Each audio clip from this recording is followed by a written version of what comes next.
19 Islamic hijackers, armed with box cutters, take over 4 passenger planes flying in the American skies. 2 of these planes are crashed against the Twin Towers in New York, the 3rd plane hits the Pentagon, and the 4th one is crashed intentionally by the passengers in an open field in Pennsylvania.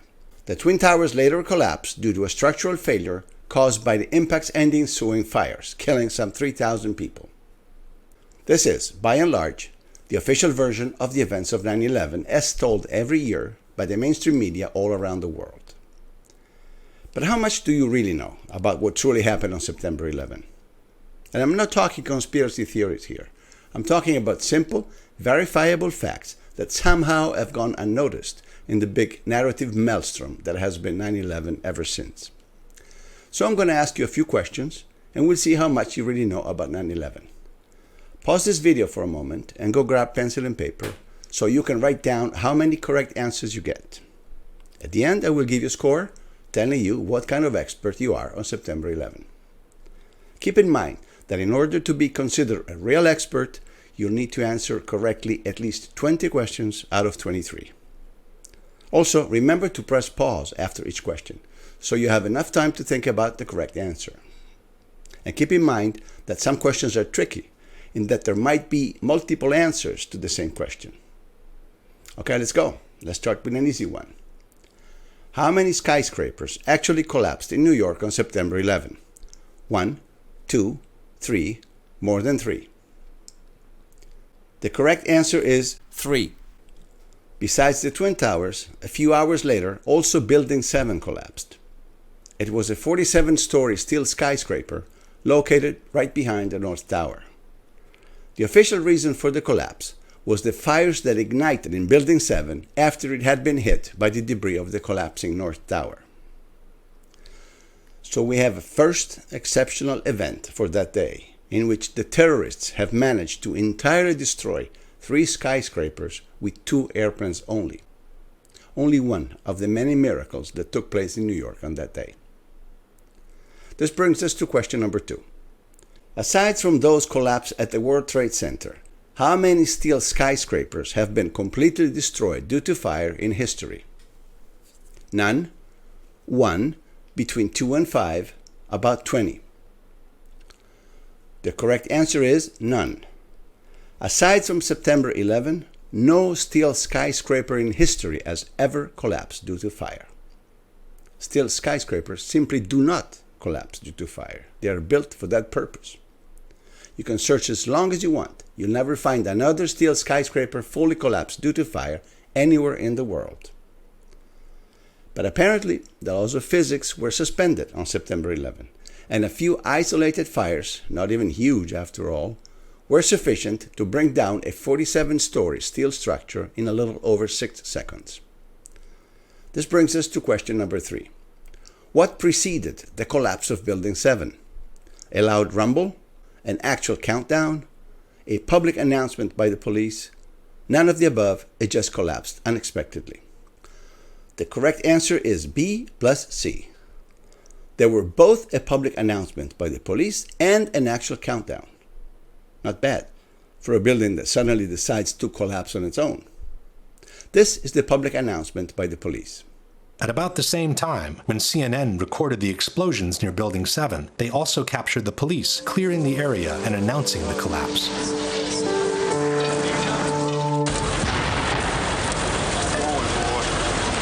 Keep your eye on that building, it'll be coming down. The building is about to blow up.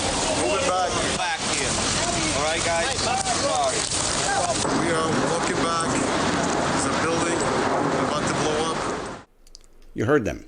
They said the building is about to blow up, which really doesn't leave much room for interpretation. And this is the witness to the actual countdown. First responder Kevin McPadden was stationed near Building 7, awaiting for orders from a Red Cross representative. He kept asking the Red Cross rep, what's going on, what's going on? And all the time he had his hand over the radio while he was getting a countdown. And then he's just like, at the last 3 seconds, he takes his hand off and you hear 3, 2, 1, and he had this like heartbroken face. He's just like, just run for your life. It was about a second or 2 after the countdown ended that you started hearing the explosions. Now, we're talking about bombs. This first responder talks about bombs, but the official version keeps telling us that the building collapsed due to fire. You decide what you want to believe. Question number 4. How many different people or organizations have claimed responsibility for the September 11 attacks? None, only 1, 2, more than 2. The correct answer is none. No one in over 18 years has ever claimed responsibility for the September 11 attacks. We were told that it was bin Laden. We were told by the mainstream media on the very afternoon of September 11. But the same bin Laden, not only has he never claimed them, he has in fact denied being the one responsible for them. Here it is. September 16, 2001, 5 days after the attacks. From Afghanistan, bin Laden says, "It wasn't me." Just think about this. Whoever it was who organized the most important and most devastating terrorist attacks in human history has completely forgotten to claim them. Maybe because those who really did them, for obvious reasons, could not claim them themselves. Question number 5. On the morning of September 11, the 4 hijacked airplanes were free to roam the American skies for over 1.5 hours without ever being intercepted. The question is, how many fighter jets were on alert and ready to take off in order to defend the northeastern sector of the United States on the morning of September 11?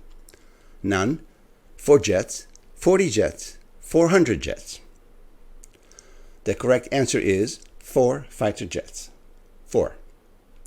Despite all the warnings received about an imminent attack with hijacked airplanes, on that morning, the military had decided to organize so many military drills at once by sending most of the fighters to Canada and Alaska that only 4 jets were left in order to defend the country, which was openly under threat. On the morning of September 11, only 4 planes were armed and ready to intercept terrorists in the eastern region of the country. I've determined, of course, that with only 4 aircraft, we cannot defend the whole northeastern United States. That was the sensation of frustration, of I don't have the forces available to do anything about this. Obviously, when you have 4 hijacked airplanes flying around and you only have 4 jets available to chase them, you'll always be one step behind. By the time you get to any of them, they have already hit their target. Question number 6. When the top generals in charge of the drills realized that America was being attacked by hijacked airplanes, how long did it take them to call off the drills and recall all the available jets to their base? They did that immediately. It took them about 10 minutes. It took them more than 1 hour. The answer is, it took them more than 1 hour. By 9:03, when the second tower was hit, not only the military, but the entire world knew that America was being attacked by hijacked airplanes. And yet, the generals in charge, Everhart and Myers, allowed the military drills to continue until after everything was over. They did not feel the need to recall their fighters immediately. One wonders why. He was a hijacked aircraft. He is not a hijacked aircraft. He's taking precautionary measures and he's landing at Cleveland Center. Only after the Delta flight had landed were the war games finally suspended. Hello, this is Captain Taylor calling from San Francisco. Yes. What we need you to do right now is to terminate all exercise inputs coming into Cheyenne Mountain. By then, also the 4th hijacked airplane had been turned into a pile of smoking rubble. This takes us to the next question. On the morning of September 11, the top military in charge of the armed forces was, in fact, General Myers. It is under his command that the United States registered the biggest failure in the history of the American national defense. The question is, after the September 11 attacks, General Myers was prosecuted, demoted, and expelled from the army. He was prosecuted but found not guilty. He was promoted to a higher rank. The correct answer is C. Even before an inquiry of any kind was even opened on the events of September 11, General Myers was immediately promoted to a higher rank. Richard B. Myers, despite the total breakdown under his leadership, was promoted to chairman of the Joint Chiefs of Staff, the highest military post in the country. On September 13, confirmation hearings were held for General Myers as if nothing ever happened, while people were still being pulled alive from the rubble at Ground Zero.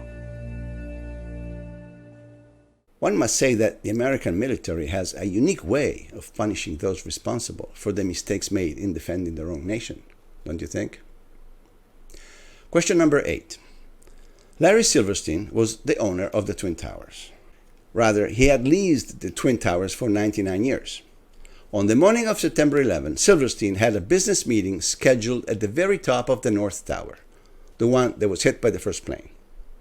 But Silverstein miraculously survived. The question is, how did Silverstein survive? He was trapped in the debris of the collapsed tower, but was pulled out alive by the first responders. Instead of attending the business meeting, he chose to go to his dermatologist. He was late at the meeting due to traffic, and this saved his life.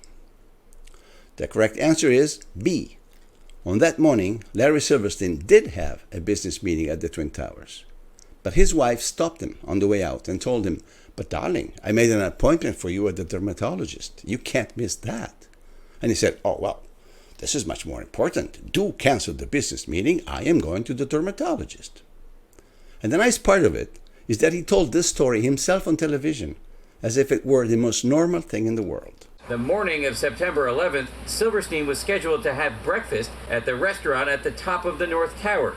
He canceled at the last minute at the insistence of his wife, Clara, who wanted him to go see his dermatologist. That particular morning, my wife, God bless her, had made an appointment for me at the doctor. And I said, okay, yes, dear, I'll go. Everyone who was in that restaurant that morning perished. Question number 9. How many between policemen, firemen, and first responders have testified to the New York Times about hearing explosions just before and during the collapse of the Twin Towers? None, just one, about a dozen, more than 100. The correct answer is more than 100. And mind you, these are not generical witnesses. Those are on a separate count. Here we're talking about firemen and first responders, which are people who can certainly tell the difference between an explosion and a slamming door. In August 2005, the New York Times published 12,000 pages of oral histories rendered in the voices of 503 firefighters and emergency personnel who were present at the Trade Center on September 11. Over 100 of them, 1/5 of the total, has reported explosions in the buildings prior or during the collapses. But the mainstream media keeps telling us that the towers collapsed because of a structural failure. Question number 10. In 2019, an American organization has requested a new inquiry on the collapse of the 3 World Trade Center skyscrapers based on the overwhelming evidence, they say, on the presence of pre-planted explosives in the 3 collapsed buildings. Which organization has made such a request? The Association of Lawyers for 9/11 Truth, the Association of the Victims' Families, the New York Firemen, the New York Police Department. The answer is C, the New York Firemen. We're talking about the firemen from the Franklin Square and Munson Department, who lost 2 of their colleagues in the collapses of the Twin Towers. It was the very commissioner of the department, Mr. Christopher Gioia, to publicly present the petition.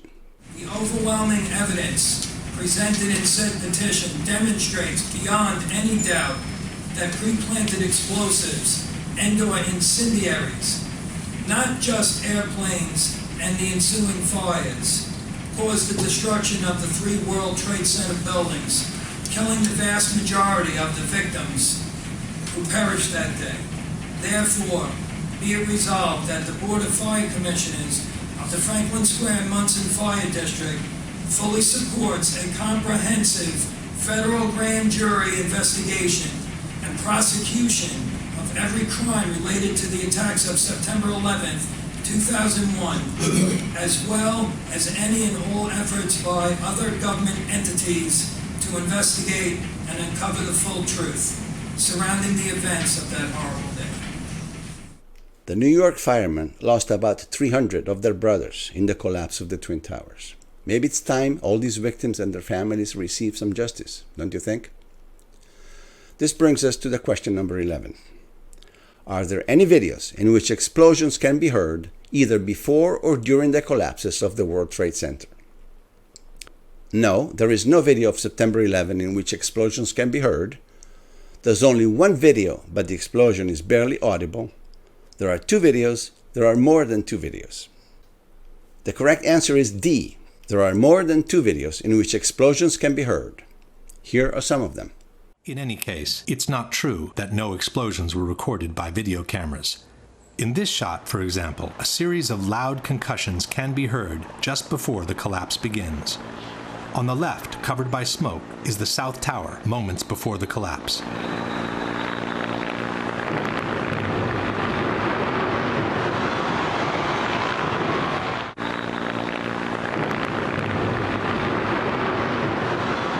And then there were several explosions recorded after both towers had collapsed, like this one from this BBC video.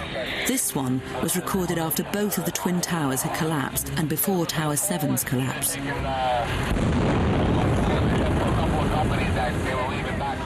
This recording was made between 10 and 11 o'clock. The explosion came from the direction of Building 7. Right now. You gotta get back from here. You know that. You gotta get back. All right. I know. But the mainstream media keeps telling us that the 3 towers collapsed because of a structural failure. This means the explosions we just heard must have come from some kind of celebration down in Chinatown. Question number 12. How many architects and engineers throughout the world have publicly rejected the official version of the collapses of the Twin Towers and Building 7? 3,000, 300, about 30. The correct answer is 3,000. There are actually more than 3,000 members of the Association of Architects and Engineers for 9/11 Truth who claim that the 3 buildings could not have collapsed because of a simple structural failure. They claim instead that for the buildings to collapse in the way they did, some form of controlled demolition must have been used. All these people have obviously nothing to gain by taking this position, and they got everything to lose. In the professional world, especially in the States, one risks being ostracized or fired by taking such a position, and yet they have been doing it stubbornly for more than 10 years, showing scientific calculations, projects, and diagrams because they're absolutely convinced of the controlled demolition. And yet, they're practically ignored by the mainstream media, and very few people know of their existence. Question number 13. Let's talk now about the kind of airplanes that have allegedly hit the Twin Towers. A regular passenger jet can fly up to 500 miles an hour when it's at 30,000 feet, where the air is very rarefied. As the altitude gets lower, however, the airplane must decrease its speed accordingly, otherwise it would destroy itself due to the increased air resistance. The problem here is that the plane that hit the second tower has been clocked by radars at over 500 miles an hour, even though it was flying near sea level. This is technically impossible. To find out more about this, an independent researcher has called Boeing Corporation. Here the question is, what did the Boeing representative reply when she was asked whether a 767 can fly at over 500 miles an hour near sea level? She laughed. She said it's possible, but you need a highly trained pilot to do it. She said it depends on the weather conditions. You can listen to the answer yourself. It has to do with the maximum speed of a 767-200 at 700 feet altitude. Or 200? Yeah, 767-200, yeah. Like I had asked some people, and they assumed it would be about 250 miles an hour or something. That sounds pretty likely because at 35,000 feet it's 530 miles. So there's no way that it could be going 500 miles an hour at 700 feet altitude then? Not a chance. Not that fast. She laughed. She said, not a chance. And yet, in the day of miracles, we are told that this also happened. The alternative, of course, is that the planes that hit the towers were not passenger planes at all, but were instead military planes specifically reinforced and powered to be able to reach that kind of speed near sea level. Question number 14. Let's now talk about the black boxes. As we all know, each plane carries 2 black boxes. One records the conversations between the pilots, the other one records the flight data. Thus, for the 2 planes that hit the Twin Towers, we have a total of 4 black boxes that we need to look for in the debris. The question is, Of the 4 black boxes that were carried by the 2 planes that hit the Twin Towers, how many were actually found? All 4 of them? 2 of them? Only 1? None. The answer is none. Officially, not one of the 4 black boxes present at Ground Zero was ever found. Just keep in mind 2 things. 1, black boxes are practically indestructible. They are built with the exact purpose of withstanding even the hardest of impacts. And 2, all the debris that was removed from Ground Zero was carefully combed through at least 3 times by 3 separate teams. There were also human remains to be retrieved in the debris, and this is why extreme care was placed on anything that was removed from Ground Zero. This operator describes how the debris was treated at Ground Zero. The big pile that you see in the background there is what remains of one of the towers. A tractor basically comes in, takes a shovel full of it, and then he feathers it out across the field out there. The guys take rakes and they rake through it. It's very tedious, but we find bones constantly. As if that weren't enough, the same search was repeated at the Fresh Kills landfill in New Jersey. Every single piece of debris, having already been combed through at Ground Zero, went through 3 more passes under the careful eyes of officers and agents of the FBI and the NYPD. And yet we are told that not one of the black boxes was ever found. They found jewels, watches, money, personal documents. They even found fragments of human fingers in the debris. But the black boxes were never found, and one wonders why. Maybe because had we been able to analyze those black boxes, we would have discovered that the planes that hit the Twin Towers were not the same planes that had left the airports a couple of hours before. Question 15. Let's talk now about the plane that hit the Pentagon, the infamous Flight 77 of American Airlines. The hijacker who commandeered the plane did not simply hit the Pentagon on the roof once he was in sight of his target. He chose to perform a wide, circular, descending maneuver instead that brought him to approach the Pentagon near the ground and hit it on the side. This maneuver not only makes no sense, unless of course you really don't want to destroy the entire Pentagon, but it was described as extremely difficult, if not impossible at all, by professional pilots with 30 years of experience under their belt. The question here is, the pilot who drove the plane into the Pentagon was a former Syrian fighter jet pilot hired by Al-Qaeda, a person who had never flown a jet before in his life. He had been Osama bin Laden's personal pilot. He was a flight instructor who owned a flight school in Florida. The correct answer is B. Hani Anjour, the man who allegedly performed the spectacular maneuver at the Pentagon, not only had never flown a jet in his life, but he wasn't even allowed to fly solo with the smaller training single engines, because the instructors didn't deem him able to do so. He could not fly at all, said the instructors. But hey, clearly Allah gave him a helping hand on that day and suddenly infused in him all the skills that he had never had in his whole life. Another miracle of September 11. Which takes us to the next question. How many of the 4 hijackers had actually flown a jet at least once before in their life? 3 of them? Only 1? None of them. The answer is none of them. Not only Anjour, but also the 3 other hijackers had never flown a jet before in their life. And yet, they performed such acrobatic maneuvers and hair-raising dives that the flight controllers on the ground believed that they were looking at military jets. But nobody knew that was a commercial flight at the time. Nobody knew that was American 77. What did you think? It was a military flight of some kind? I thought it was a military flight. It was really moving fast. It was moving very fast, like a military aircraft might move at a low altitude. Air traffic controller Danielle O'Brien stated, "The speed, the maneuverability, the way that he turned, we all thought in the radar room, all of us experienced air traffic controllers, that was a military plane. You don't fly a 757 in that manner. It's unsafe." It is unsafe, but if you're lucky, you need no training at all. Just close your eyes, grab the controls, and suddenly it's as if you've been flying planes for 30 years. Question number 17. This is very interesting, still regarding the Pentagon attack. After the Twin Towers had been hit, and before the Pentagon was hit, what did a military intelligence official tell an NBC journalist who was at the Pentagon with him at the time? At least we can be safe here. I think we should go home. Let's not take any chances. stay away from the outer ring of the Pentagon, we are next. The correct answer is C. After the Twin Towers had been hit, an intelligence official at the Pentagon told Jim Miklaszewski of NBC to stay away from the outer ring of the building because we are next. Jim Miklaszewski was the NBC correspondent at the Pentagon. The first time I heard the word terrorism out of any U.S. official came shortly after the second plane had hit.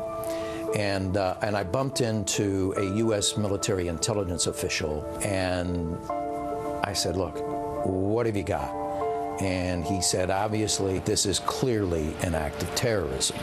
And then he got very close to me and almost silent for a few seconds, and he leaned in and he said, this attack was so well coordinated that if I were you, I would stay off the E-ring where our NBC office was, the outer ring of the Pentagon, the rest of the day, because we're next. Now I can understand that after the Twin Towers have been hit, somebody at the Pentagon may even surmise that their own building could become a target. But in that case, one would imagine somebody plunging a plane from the sky onto the roofs of the Pentagon, in which case you would tell the journalist, I suggest you go home, we're not safe here. But for him to predict that the Pentagon would actually be hit on the external ring, how can you foresee that unless somebody has already told you in advance? Question number 18. Let's go back for a moment to the hijackers, because these are really incredible people. Mohammed Atta is the most famous of all. He has been called the ringleader, the one in charge of the entire group. So on the evening of September 10th, Atta is already in Boston, from where the plane he intends to hijack is scheduled to leave on the next morning. But what does Atta do? Instead of just going to sleep and wake up fresh and clean, ready to go hijack the plane to Los Angeles, he chooses to rent a car and drives for 2 hours all the way to Portland, Maine. From here, he goes to sleep in a motel and catches a very early commuter flight back to Boston just in time to board the plane to Los Angeles, the one he intends to hijack. The connection between the two planes, however, is so tight that Atta does manage to get on the plane to Los Angeles, but his luggage doesn't make it. The luggage is later found by the FBI going around all alone on a carousel at the Boston airport. The question is, what was found in Atta's luggage that was retrieved at the Boston airport? A copy of the Quran, the flight manuals for the kind of Boeing he intended to hijack, his own will. The answer is all three of these things. Next to the ever-present Quran, this smart hijacker decided to also take along the flight manuals of the plane. You never know. You're in the middle of the flight, you don't remember something, and you may want to take a look at the instructions. Not only that, but this absolute genius decided to also place his own will in the suitcase. The will said, among other things, I want to be buried with my feet towards the Mecca. If they ever find your feet, that is.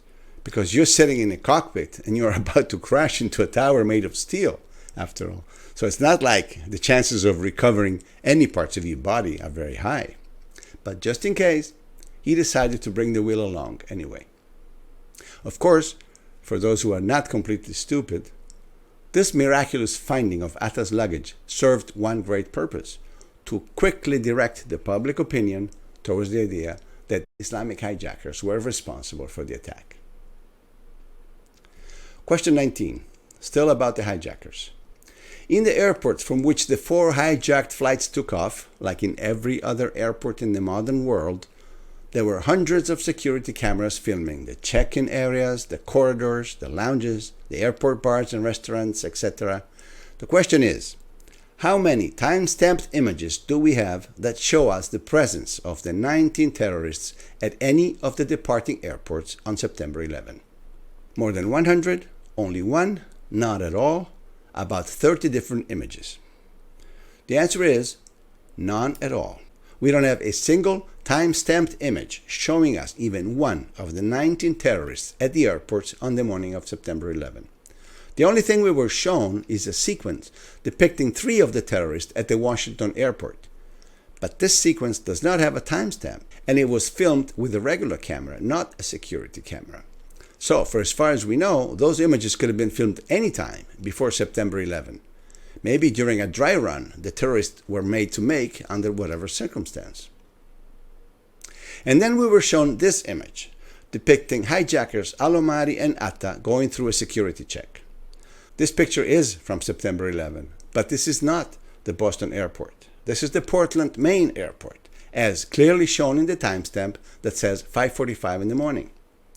This is the infamous connecting flight to Boston, not the flight to LA that was later hijacked. Bottom line, of the 19 terrorists at the departing airports on September 11, we do not have a single image that has been made public. Not one.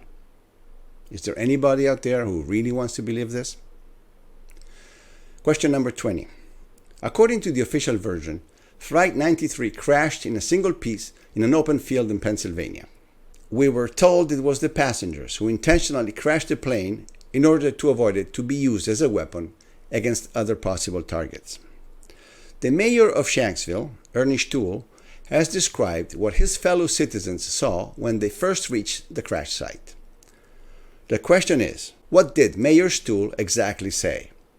When they reached the site, there were bodies and airplane parts everywhere. They went to the site, but there was no plane. When they reached the site, the FBI had already cordoned off the entire area. The correct answer is B. When the first locals arrived on the site, they said there was a hole, but no plane. Alle waren wie vor den Kopf gestoßen, weil sie zu einem Flugzeugabsturz gerufen wurden. Aber da war kein Flugzeug. And there's no airplane. You lived here all your life? Yes. No airplane. Kein Flugzeug. Just Sie wurden hier zu der Unfallstelle geschickt und da war kein Flugzeug? Nein, da war nichts. Nur dieses Loch. And this is the hole allegedly caused by the plane. As you can see, there is no airplane. Not a piece of fuselage, not an engine in sight, not a seat, not a luggage, not a single body visible anywhere. But the plane is there. The FBI tells us that the plane has been practically all buried under the ground, several feet below. The hole has apparently closed up on itself, but the plane is all down there. Question. According to the FBI, the black box with the voice recorder was found 50 feet under the ground, 25 feet under the ground, 2 feet under the ground. It was never found. Correct answer is B. 25 feet under the ground. Now, mind you, 25 feet is almost a 3-story building. And yet, the black box is down there, inside a hole that closed up on itself after having swallowed more than 90% of the plane. This is what the FBI tells us, and we want to believe that because we always believe the FBI. There's still some parts of the plane that are not in the hole, though, and they're scattered all around. Question. At what distance from the hole have the farthest pieces of wreckage been found?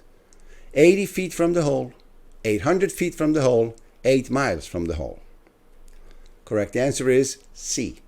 Some pieces of the plane were found as far as 8 miles from the crash site, near New Baltimore, in a day with no wind, mind you.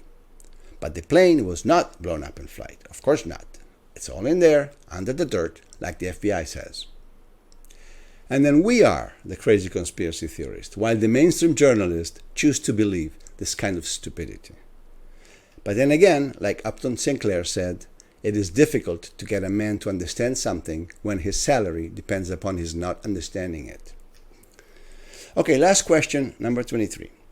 According to the official version, a stewardess of Flight 93, Cee Cee Lyles, called her boyfriend from the plane and left him a message to inform him that they had been hijacked. What were Cee Cee Lyles' last words left in the recorded message? I have no idea where they're taking us. I'm scared. It's a frame. I hope to see you again. Please hug my children. The correct answer is B. Listen to the recorded message Cee Cee Lyles left to her boyfriend. Tuesday, 9:47 a.m. Hi, baby. Baby, you have to listen to me carefully.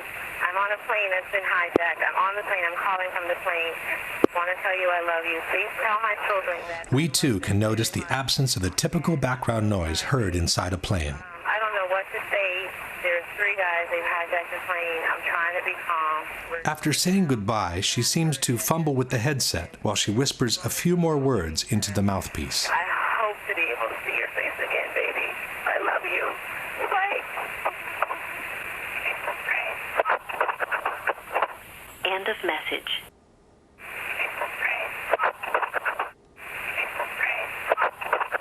Even by playing the segment several times, it remains difficult to hear anything different from the words, "It's a frame."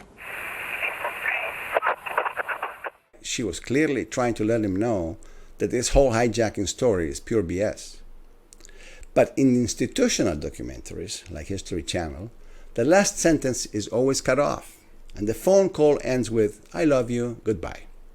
So people get all emotional, they cry, and they avoid asking themselves serious questions about what really happened on those hijacked airplanes.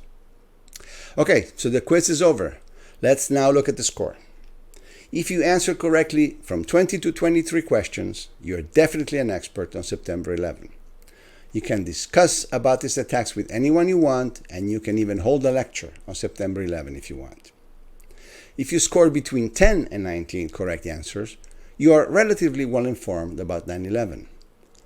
You certainly have a higher than average knowledge about these events, and you can certainly take up discussions on it with anyone, even though you might find somebody who knows a little more than you do.